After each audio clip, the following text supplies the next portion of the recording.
ಆಗಬಾರ್ದು ಇಂಥ ಎಲ್ಲೇ ಯಾವುದೇ ಒಂದು ಸಮಾಜದಲ್ಲಿ ಯಾವುದೇ ಒಂದು ದೇಶದಲ್ಲಿ ಅಥವಾ ಯಾವುದೇ ಒಂದು ರಾಜ್ಯದಲ್ಲಿ ಇಂಥದ್ದು ಆಗಬಾರ್ದು. ವಿಶೇಷವಾಗಿ ಇದು ಒಂದು ಇನ್ನೊಮ್ಮೆ ಆ್ಯಕ್ಟ್ನ ನಾನು ವೈಯಕ್ತಿಕವಾಗಿ ಖಂಡನೆ ಮಾಡ್ತೀನಿ.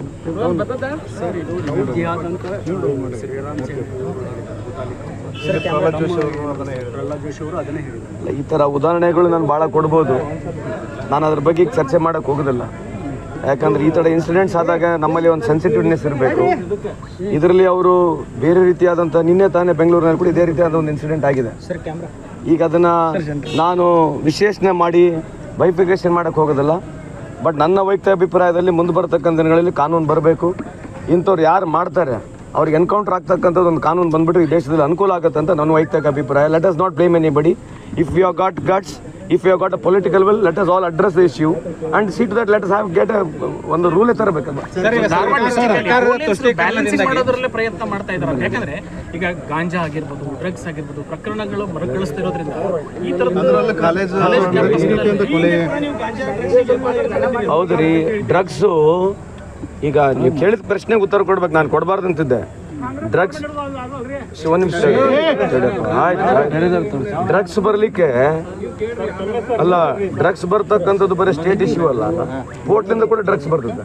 ಸೊ ಅದ್ರ ಬಗ್ಗೆ ಚರ್ಚೆ ಮಾಡಿಸಿ ಈಗ ಆಗಿರ್ತಕ್ಕಂಥ ಇನ್ಸಿಡೆಂಟಿಗೆ ಡ್ರಗ್ಸಿಗೆ ಕನೆಕ್ಟ್ ಮಾಡಿ ಮಾತನಾಡ್ತಕ್ಕಂಥ ಈ ಸಂದರ್ಭದಲ್ಲಿ ಸರಿ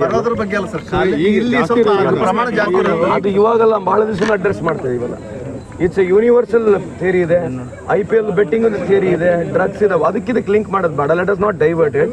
I am very sure. But ಮುಂದೆ ಬರ್ತಕ್ಕಂಥಗಳಲ್ಲಿ ಒಂದು ಎನ್ಕೌಂಟರ್ ಅಂತ ಕಾನೂನೇ ಬಂದ್ಬಿಡ್ಬೇಕು. ಯಾರೇ ಈ ರೀತಿ ಮಾಡಿದ್ರೆ they should be short dead. ಅಂದ್ರೆ ಈ ಎನ್ಕೌಂಟರ್ ತಂದ್ಬಿಟ್ರೆ ಆಯ್ತಲ್ಲ, ಬುಲ್ಡೋಸರ್ ಹಾಕ್ಬೇಕು. ಬುಲ್ಡೋಸರ್ ರಾಜ್ಯದಲ್ಲಿ ಕಾಂಗ್ರೆಸ್ ಕಾರಣದಿಂದಾಗಿ ಆರೋಪಿಗಳಿಗೆ ಪ್ರಚೋದನೆ ಸಿಗ್ತಾ ಇದೆ, ತುಷ್ಟೀಕರಣ ಈಗ ನಾನೀಗ ಸ್ಟ್ಯಾಟಿಸ್ಟಿಕ್ಸ್ ಕೊಟ್ಬಿಡ್ಬೋದು, ಸ್ಟ್ಯಾಟಿಸ್ಟಿಕ್ಸ್ ಕೊಟ್ಟರೆ ಸರಿ ಆಗೋದಿಲ್ಲ. ಬಂದ್ರೆ ಇನ್ಸಿಡೆಂಟ್ ಬೇರೆ ಇದೆ. ಈ ಇನ್ಸಿಡೆಂಟ್ಗಿಂತ ಜಾಸ್ತಿ ಇದನ್ನು ಪೊಲಿಟಿಸೈಸ್ ಮಾಡಬೇಕೆಂಬ ಉದ್ದೇಶ ಇದೆ. ಇನ್ಸಿಡೆಂಟ್ ಇರ್ತಕ್ಕಂಥದ್ದು we should have feeling for the family. Feeling for the family ಇರಬೇಕು. ಈ ಫೀಲಿಂಗ್ ಫಾರ್ ದ ಫ್ಯಾಮಿಲಿ ಬಿಟ್ಟು ಇದನ್ನ ಇಶ್ಯೂ ತೊಗೊಂಡು ಪೊಲಿಟಿಕ್ಸ್ ಮಾಡಕ್ಕೆ ನಾನು ಹೋಗಕ್ಕೆ ಬರೋಲ್ಲ, ನಾನು ಮಾತಾಡೋಕ್ಕಾಗೋದಿಲ್ಲ. ಯಾಕೆ ಹೇಳ್ತಾ ಇದೀವಿ ಅಂದ್ರೆ, ನಿನ್ನೆ ಪ್ರಹ್ಲಾದ್ ಜೋಶಿ ಅವರು, ಇವತ್ತು ಬೊಮ್ಮಾಯಿ ಅವರು, ಆಗಲಿ ಪ್ರಮೋದ್ ಮುತಾಲಿಕ್ ಅವರು ಎಲ್ಲ ಹೇಳಿದ್ದು ಒಂದೇ, ಲವ್ ಜಿಹಾದ್ ಆ್ಯಂಗಲ್ ಇದೆ, ಹುಡುಗಿಯನ್ನ ಡೈವರ್ಟ್ ಮಾಡಬೇಕು, ಪ್ರೀತಿಸಿ ಅಂತೇಳಿ ಪ್ರಯತ್ನ ಮಾಡಿದ್ರು, ಆಗದಿದ್ದಕ್ಕೆ ಕೊಲೆ ಮಾಡಿದ್ರು, SIT ತನಿಖೆಗೆ ಒಪ್ಪಿಸಿ ಅಂತ ಕೇಳ್ತಾ ಇದ್ದಾರೆ. ಈಗ ತನಿಖೆ ಬಗ್ಗೆ ಅದನ್ನೆಲ್ಲ ಮುಂದೆ ಮಾತನಾಡೋಣ.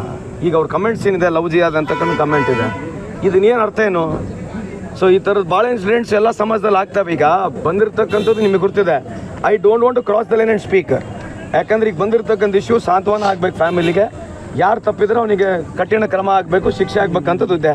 ಅದನ್ನು ಬಿಟ್ಕೊಂಡು ಮೇಲೆ ಮಾತನಾಡಿ ಏನು ಸಿಗೋದಿದೆ? ಪೊಲಿಟಿಸೈಸ್ ಬಿಟ್ರೆ ಇನ್ನೇನು ಮಾಡ್ತಾರೆ? ಅಲ್ಲ ಸರ್, ಈಗ ಸರ್ಕಾರದ ತುಷ್ಟೀಕರಣ ಒಂದು ಸಮುದಾಯಕ್ಕೆ ಈ ರೀತಿ ಮಾಡ್ಲಿಕ್ಕೆ ಪ್ರಚೋದನೆ ಕೊಡ್ತಾ ಇದೆ ಅನ್ನೋದು, ಒಂದು ಸಮುದಾಯಕ್ಕೆ ಈ ರೀತಿ ಕ್ರೈಮ್ ಮಾಡ್ಲಿಕ್ಕೆ ಪ್ರಚೋದನೆ ಕೊಡ್ತಾ ಇರೋದಕ್ಕೆ ಕಾರಣ ಅದೇ ಹೇಳ್ತಾರೆ. ಯಾಕೆ ಮಾಡ್ಬೇಕಂತದ್ದು ಇವತ್ತು ಸುಮ್ಮನೆ ಹೇಳ ನಿಮಗೆ ರಿಪೋರ್ಟು NCRB ರಿಪೋರ್ಟ್ ನೋಡಿದ್ರೆ ಮುಂಬೈ ಹೇಳ್ತಾ ಇದ್ರೆ ಇದು ಎರಡನೇ ಬಿಹಾರ ಆಗ್ತದೆ ಕರ್ನಾಟಕ ಅಂತ.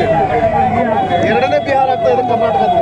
ಈಗ ಮೊದಲನೇ ಬಿಹಾರ, ಎರಡನೇ ಬಿಹಾರ, ಅದ್ರ ಬಗ್ಗೆ ನಾನು ಉತ್ತರ ಕೊಡಬೇಕು. ನಾನೀಗ ಪೊಲಿಟಿಕಲಿ ಸ್ಟ್ಯಾಟಿಸ್ಟಿಕ್ಸ್ ಕೊಟ್ಟರೆ ಅಂತ ಹೋದ್ರೆ ಸುಮ್ಮನೆ ಆಗುತ್ತೆ, ಸರಿ ಆಗೋದಿಲ್ಲ. ಅದ್ರ ಬಗ್ಗೆ ಬೇಡ, ಇದ್ರ ಬಗ್ಗೆ ಚರ್ಚೆ ಇಷ್ಟಕ್ಕೆ ಇರೋಣ ಅಂತ ಈ ಸಂದರ್ಭ ಕೇಳಿದ್ರೆ.